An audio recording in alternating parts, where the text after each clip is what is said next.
beauty. Allahu Allah. Oh my Lord, accept this plea. Allahu Allah. Hasbi Rabbi Jalla Allah. Allahu Allah. Ma fi qalbi ghayru Allah. Allahu Allah.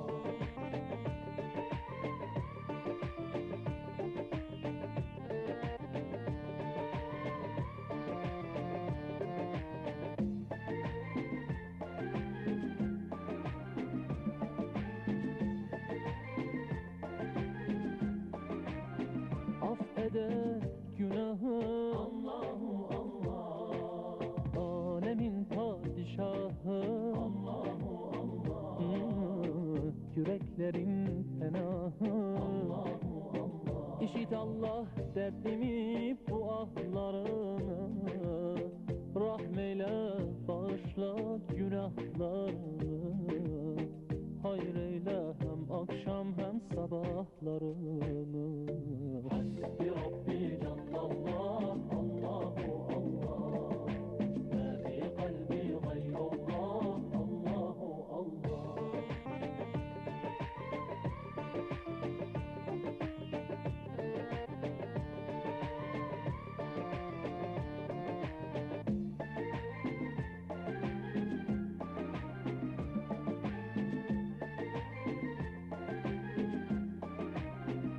वो तन्हा कौन है अल्लाहु अल्लाह बादशाह वो कौन है अल्लाहु अल्लाह मेहरबा वो कौन है अल्लाहु अल्लाह क्या ऊंची शान है अल्लाहु अल्लाह उसकी सब निशान है अल्लाहु अल्लाह सब दिलों की जान है अल्लाहु अल्लाह بربي جل الله. الله الله. ما في قلبي غير الله. الله الله.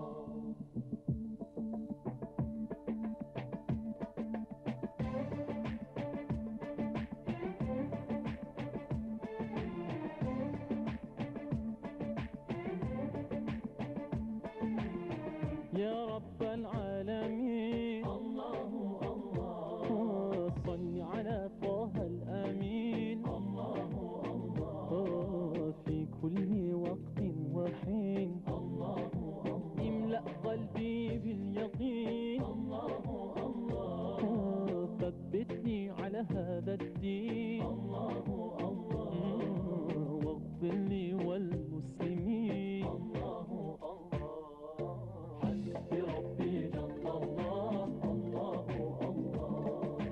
ما في قلبي غير الله. الله الله. على الهادي صلى الله. الله الله.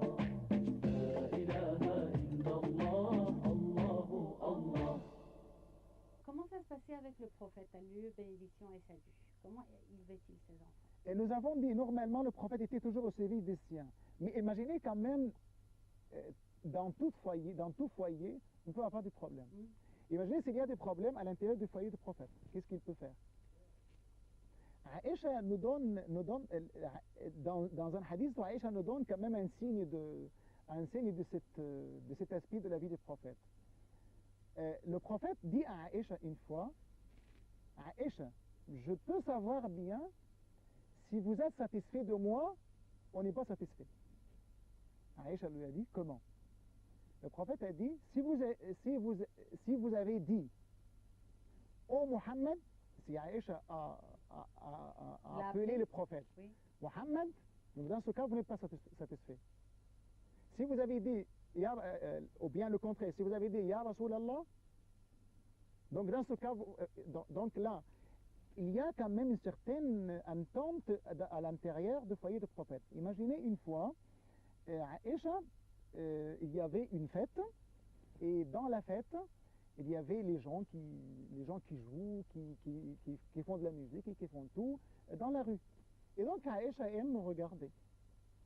Et puisqu'Aïcha n'arrive pas à regarder, donc qu'est-ce que le prophète a fait? Le prophète a fait comme ça pour que Aïcha puisse regarder le jeu dans la rue, Elle voulait regarder par la fenêtre. par la fenêtre par exemple. Mhm. Donc le prophète a fait comme ça pour que Aïcha puisse regarder. Quelquefois, nous parlons à l'intérieur du foyer, quelquefois le prophète a fait la course avec Aïcha. C'est-à-dire on fait une compétition de course. Et donc une fois au début, Aïcha a dévancé le prophète. Et une autre fois, ils ont fait de même. Là, c'est à l'intérieur du foyer du prophète. Une autre fois, c'est le prophète qui a dévancé Aïcha. Après un certain temps, la femme commence à être faible, la femme commence à, de plus en plus, après un certain âge, il prend du poids, et donc pour courir, c'est difficile pour elle. Et donc l'autre fois, c'est le prophète qui a dévancé. Et le prophète lui a dit d'une façon visible, d'une façon plus ou moins pour introduire le joie à Aïcha, c'est-à-dire égal maintenant. Vous m'avez dévancé une fois et maintenant je vous ai dévancé, et donc là c'est égal, comme on le dit dans le match. C'est un match de course à l'intérieur du foyer du prophète pour donner un aspect de joie, un aspect de calme, un aspect d'affection, à l'intérieur même du foyer du prophète. Là vous avez assez d'exemples. Et même une fois il y avait des problèmes et Aïcha est allée chez son père. Là donc un grand problème. Puisque Aïcha a quitté la maison prophétique pour rejoindre la maison de son père. Et le prophète est allé chez Abu Bakr pour voir quel est le problème, pour essayer de résoudre le problème avec le père. Et donc le prophète commence à parler, et donc il a dit c'est Aïcha qui doit parler. Et Aïcha demande à parler. Et elle a parlé d'une manière plus ou moins nerveuse. Et donc, Abu Bakr, qui est son père, bien sûr, il est allé pour frapper Aïcha. Et qu'est-ce qu'a fait Aïcha? Elle est allée se cacher derrière le prophète Mohammed sallallahu alayhi wa sallam. Ce sont des gestes qui montrent comment, ou bien jusqu'à quel point, jusqu'à quelle mesure, dans quelle mesure la vie dans les foyers doit être visible, doit être basée sur al-mawadda et al-rahma, comme le dit le verset coranique, وَجَعَلَ بَيْنَكُمْ مَوَدَّةً وَرَحْمَةً. L'affection et l'amitié doivent régner à l'intérieur du foyer. Ça influence, bien sûr, l'éducation, puisque ce sont des valeurs aussi auxquelles nos enfants, qui sont les futurs maris et les futures épouses, auxquelles ils doivent s'habituer. Là, si nous avons réussi à avoir un foyer visible, un foyer où chacun sait bien ses devoirs, ou bien chacun accomplit ses devoirs et donne les droits aux ayants droit, père, mère, enfants, frères et sœurs, je pense à partir de là, on peut avoir une bonne cellule de toute la société, et là ce sont des éléments qui doivent sortir dans la société pour répandre les grandes valeurs auxquelles ils se sont déjà habitués au foyer. Là. Vous voudrez terminer, docteur, par le comportement du prophète, à lui bénédiction et salut, avec ses enfants. Qu'est-ce que vous conseillez, surtout aux pères, d'après le comportement du prophète, avec leurs enfants? On donne un exemple très clair. Le prophète, sallallahu alayhi wa sallam, toujours à la maison. Il n'a pas d'enfant, le prophète. Au dernier moment de sa vie, il n'a pas d'enfant. Tous les enfants du prophète sont de Khadija, radiyallahu anha. Et la seule qui reste à la fin de la vie du prophète, c'est Fatima. Et tous les filles du prophète sont morts avant lui, sauf Fatima. Mais nous parlons du comportement du prophète avec el Hassan ou el Hussein. Ce ne sont pas les fils, mais ce sont les petits-fils. Et quand ils viennent à la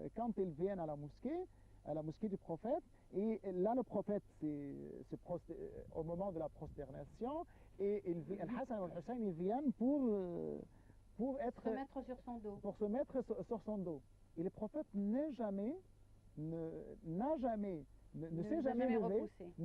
levé pour les repousser. Bien, n'a jamais repoussé les petits-enfants en signe de tendresse, en signe de récompense.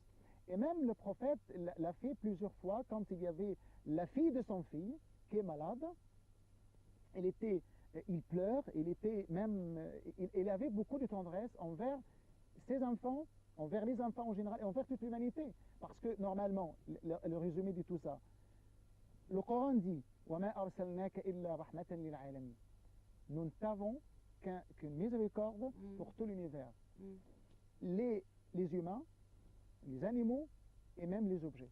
Imaginez que le prophète faisait déjà le sermon de vendredi, prêche sur un tronc de palmier. Un tronc de palmier. Une fois, un compagnon du prophète a essayé d'imaginer, d'inventer le minbar. Donc quand on a emporté le minbar pour que le prophète fasse le sermon sur lui, on a même le tronc de palmier a senti l'absence de prophète. Et on a même senti le gémissement de tronc de palmier. C'est des miracles même de prophète. Même les chameaux, le prophète, c'est le prophète qui nous a dit il faut être tendre envers les animaux. Et nous avons l'exemple même. Il y a quelqu'un qui est entré au paradis à cause d'un mauvais comportement à l'égard d'une chatte, à l'égard d'un chat. La femme qui est entrée à l'enfer parce qu'elle a déjà porté atteinte à un chat, parce qu'elle a enfermé le chat. Elle n'a pas donné de quoi manger et elle n'a pas laissé libre le chat pour qu'elle mange, pour qu'elle proute ou comme ça. Nous avons un autre exemple, celui qui a donné à boire à un chien. Le chien était assoiffé et donc il est descendu dans un puits pour qu'il porte de l'eau dans la chaussure même. Imaginez qu'il doit porter de l'eau dans une chaussure pour que le chien puisse boire. Donc là, cette personne-là mérite d'être au paradis. Donc le hadith résume tout ça. دخلت امرأة النار في هرة حبستها لا هي أطعمتها ولا هي تركتها تأكل من خشاش الأرض والآخر دخل الجنة في كلب سقاه. Donc là, vous avez les deux. Là, c'est un aspect que le prophète sallallahu alayhi wa sallam nous a appelés tous, nous a invités tous à assumer la responsabilité de l'éducation de nos enfants. Il faut les éduquer à toutes ces valeurs et à tous ces principes pour qu'ils soient des bons éléments dans leur société et pour qu'ils aussi obtiennent la satisfaction d'Allah le jour du jugement dernier, Inch'Allah. Inch'Allah. Je vous remercie beaucoup, Dr Sami Mandour. Je vous remercie également de nous avoir suivis. Donc, conclusion, la miséricorde. Essayez d'avoir de la miséricorde, comme le Dr Sami Mandour vient de le dire, comme le prophète Dieu à lui bénédiction et salut le faisait avec les humains, avec les animaux et avec les objets. Merci de nous avoir suivis. On se retrouve la semaine prochaine avec un nouveau thème.